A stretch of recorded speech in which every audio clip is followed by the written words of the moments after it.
Friends, it happened again! Remember that old law from World War II, the Alien Registration Act? Well, dust off your history books because it's back, baby!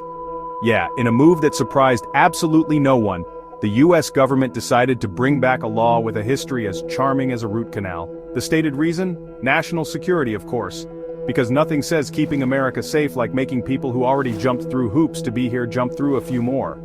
This time, it's not just suspected spies and saboteurs, oh no. We're talking about anyone who isn't a US citizen, from your friendly neighborhood visa holder to your grandma's bridge partner here on a green card. Now you might be thinking, John, this sounds like a bureaucratic nightmare, and you'd be right. But hold on to your hats, folks, because it gets worse. The government, in their infinite wisdom, has decided that this registration drive is urgent. Like, drop everything you're doing even if that thing is fleeing a war-torn country. Urgent.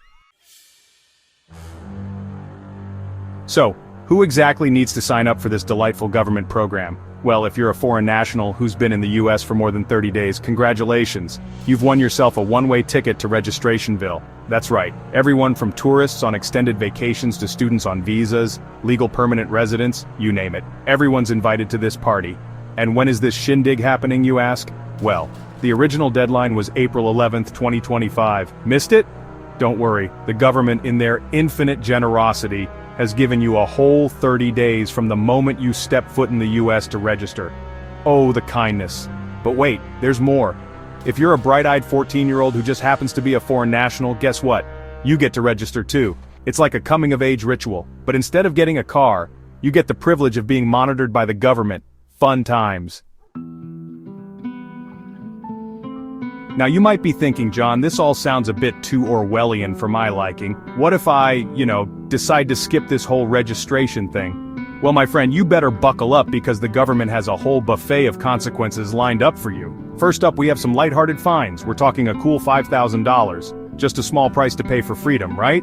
But wait, there's more. If you're feeling really adventurous, you could also win yourself a cozy 30-day stay in a government-funded facility, also known as jail. And if you're really unlucky, you might even win the grand prize deportation.